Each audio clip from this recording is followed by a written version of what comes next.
अमेरिकेतल्या न्यूयॉर्क वासियांनी त्यांचा कौल दिला आणि थेट अध्यक्ष डोनाल्ड ट्रम्प यांच्या नाकावर टिच्चून त्यांनी डेमोक्रॅटिक उमेदवार जोहरान ममदानींना आपला प्रथम नागरिक म्हणजेच महापौर निवडलं। ममदानींचा विजय अनेक अर्थानं ऐतिहासिक ठरलाय। जोहरान ममदानी निवडून येऊ नयेत म्हणून थेट ट्रम्प यांनी चड्डू ठोकला होता। अगदी स्वतःच्या पक्षाच्या उमेदवाराला मत नाही दिलं तरी चालेल, मात्र ममदानी नकोत असे ट्रम्प बोलून गेले। मात्र ट्रम्प यांच्या आतताईपणाला कंटाळलेल्या न्यूयॉर्क वासियाने त्यांच्या आवाहनाकडे साफ दुर्लक्ष केल्याचं दिसतंय। ममदानी हे या बहुचर्चित आणि बहुप्रतिष्ठित निवडणुकीत जिंकून आलेत।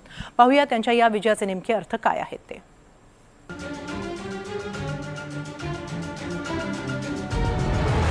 आज तुमच्या समोर उभं राहिल्यावर मला जवाहरलाल नेहरूंचे शब्द आठवतात। इतिहासात क्वचितच असा क्षण येतो जेव्हा आपण जुनं मागे टाकून नव्याकडे वाटचाल करतो, जेव्हा एक युग संपतं, एका दीर्घकाळ दडपलेल्या राष्ट्राच्या आत्म्याला वाचा फुटते।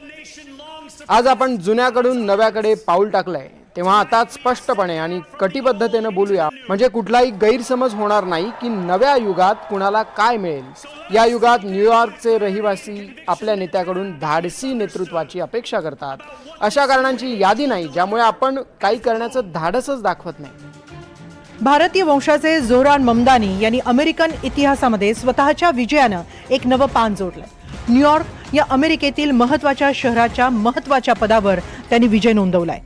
डेमोक्रॅटिक पक्षाचे उमेदवार जोहरान ममदानी यांनी महापौर पदाच्या निवडणुकीत 50% जास्त मतं मिळवली आहेत। 20 लाख मतदारांनी यंदा मतदान केलं आणि हे गेल्या 50 वर्षातील सर्वाधिक मतदान ठरलंय, अशी माहिती शहराच्या निवडणूक बोर्डानं दिली आहे। विजयानंतर ममदानी यांनी सर्वप्रथम न्यूयॉर्क वासियांचे आभार मानलेत।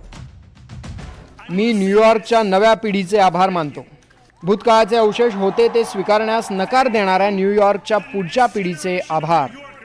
तुम्ही दाखवून दिलंय की जेव्हा राजकारण तुमच्याशी विनम्रतेशिवाय बोलतं, तेव्हा आपण नेतृत्वाच्या नवीन युगाची सुरुवात करू शकतो। आम्ही तुमच्यासाठी लढू, कारण आम्ही तुमच्यासारखे आहोत। ममदानी यांचा हा विजय ऐतिहासिक आहे, कारण ममदानी गेल्या 100 वर्षातले सर्वात तरुण, पहिले भारतीय अमेरिकन आणि पहिले मुस्लिम महापौर बनलेत। ममदानी हे प्रसिद्ध भारतीय अमेरिकन चित्रपट दिग्दर्शिका मीरा नायर आणि कोलंबिया विद्यापीठाचे नामांकित प्राध्यापक मेहमूद ममदानी यांचे पुत्र आहेत। राजकारणात येण्यापूर्वी ममदानी हे हिप हॉप रॅपर होते। त्यांचं कांडा हे सर्वात प्रसिद्ध गाणं युगांडामध्ये चांगलंच व्हायरल झालं। संगीताच्या माध्यमातून पहिल्यांदा जाणवलं की समाजात असमानता आणि ओळखीच्या राजकारणाविरुद्ध आवाज उठवणं महत्त्वाचं असतं, असं ममदानी सांगत आले। अर्थशास्त्रातील पदवीनंतर ममदानी क्वीन्समध्ये गेले।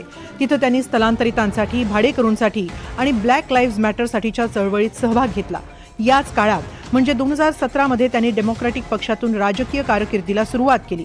2020 मध्ये न्यूयॉर्क राज्य विधानसभेवर निवडून आले।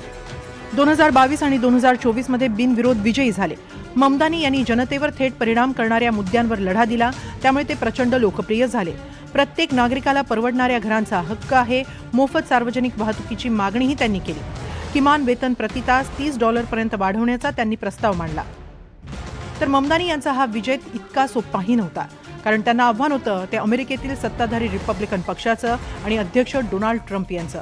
ममदानींना विरोध करण्यात टेस्लाचे CEO एलन मस्क हेही मागे नव्हते। कोमोनच्या समर्थनार्थ मस्क यांनी सोशल मीडिया मोहीमच सुरू केली। यात त्यांनी अनेकदा ममदानींचं नावही चुकीचं लिहिलं होतं। अध्यक्ष डोनाल्ड ट्रम्प यांनी तर ममदानींना मत दिल्यास न्यूयॉर्क वासियांनाच धमकी दिली होती।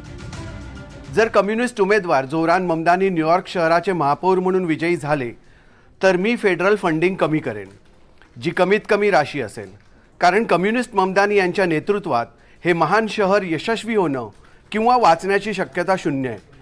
कम्युनिस्टांना जबाबदारी मिळाली तर परिस्थिती अजून बिघडेल आणि राष्ट्राध्यक्षाच्या रूपात मी पैशांची बर्बादी होऊ देणार नाही। देश चालवणं ही माझी जबाबदारी आहे। मला पूर्ण विश्वास आहे की ममदानी यांचा विजय झाला तर न्यूयॉर्क शहर आर्थिक आणि सामाजिक संकटात बुडून जाईल। विजयानंतर ममदानींनी आता ट्रम्प यांना थेट उत्तर दिलंय। शेवटी जर कुणी डोनाल्ड ट्रम्पने विश्वासघात केलेल्या राष्ट्राला त्याला कसं पराभूत करायचं हे दाखवू शकत असेल तर ते हे शहरच आहे। याच शहरानं त्याला जन्माला घातलं आणि जर एखाद्या हुकुमशहाला घाबरवण्याचा काही मार्ग असेल तर तो म्हणजे ज्या परिस्थितीमुळे त्याला सत्ता मिळवता आली तीच परिस्थिती नष्ट करणं।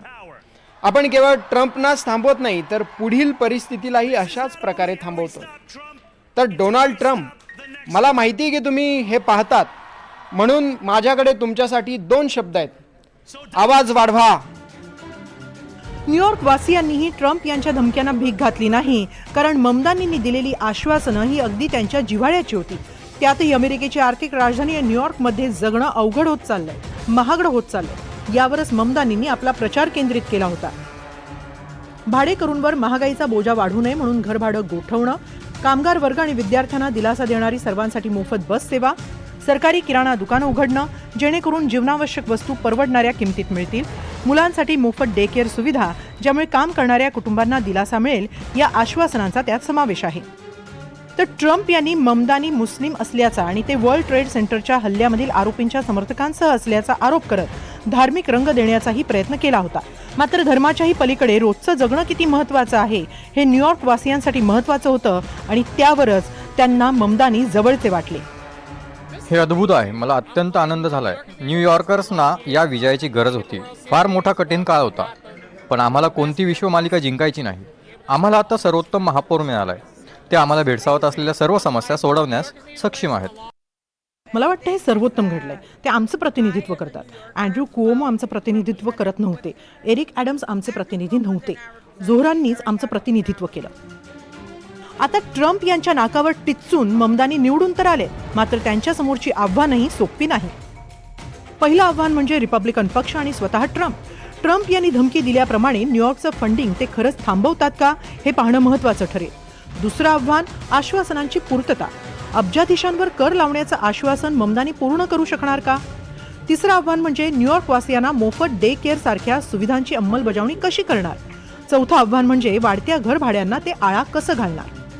ही निवडणूक केवळ न्यूयॉर्क शहराच्या महापौर पदापुरती मर्यादित नव्हती. ते एकूणच अमेरिकन जनतेचा जो मूड आहे, डोनाल्ड ट्रम्प राष्ट्राध्यक्ष बनल्यानंतर 9 महिने उलटून गेले, त्यांच्या एकूणच धोरणासंदर्भात अमेरिकन जनतेची प्रतिक्रिया काय आहे त्याची चाचपणी करणारी ही प्रामुख्याने निवडणूक होती. आणि याच्या माध्यमातून अमेरिकन जनता डोनाल्ड ट्रम्प यांच्या धोरणांना नापसंत करते आहे, त्यांच्या विरोधामध्ये असंतोष आहे, हे देखील यामध्ये स्पष्ट होतं. पुन्हा एकदा डावी विचारसरणीचा एक प्रवाह अमेरिकन राजकारणामध्ये प्रभावी होताना दिसतो. तो यासाठी होतो आहे की एकूणच डेमोक्रॅटिक पक्ष असेल किंवा रिपब्लिकन पक्ष असेल, यांची भांडवलवादाला समर्थन देणारे जे एकूणच धोरणं आहेत, या धोरणाच्या माध्यमातून जी अमेरिकेमध्ये वाढती गरीब श्रीमंतांची दरी असेल, बेरोजगारी असेल, गरिबी आहे, या सगळ्यांवरती प्रामुख्याने उत्तर शोधण्यामध्ये कुठेतरी रिपब्लिकन पक्षाला आणि डेमोक्रॅटिक पक्षाला अपयश येताना दिसतं आहे. आणि म्हणून एक डाव्या विचारांचा विचार तिथे प्रभावी होताना दिसतोय, हे देखील या निवडणुकीच्या माध्यमातून स्पष्ट होताना दिसतं. थोडक्यात ममदानींनी दिलेली आश्वासनं पूर्ण करणं हेच त्यांच्या समोरचं मुख्य आव्हान असणार आहे. त्यांनी ट्रम्प यांना आव्हान दिलेलं असलं तरी आश्वासनांची अंमलबजावणी नेहमीच कसोटी पाहणारी असते. त्यामुळे महापौर पदापर्यंतची पहिली शिडी त्यांनी पार केलेली असली तरी आता खरी परीक्षा सुरू होणार आहे ती 1 जानेवारी 2026 पासून, जेव्हा ममदानी पदाचा कार्यभार स्वीकारतील. Bureau report, NDTV Marathi.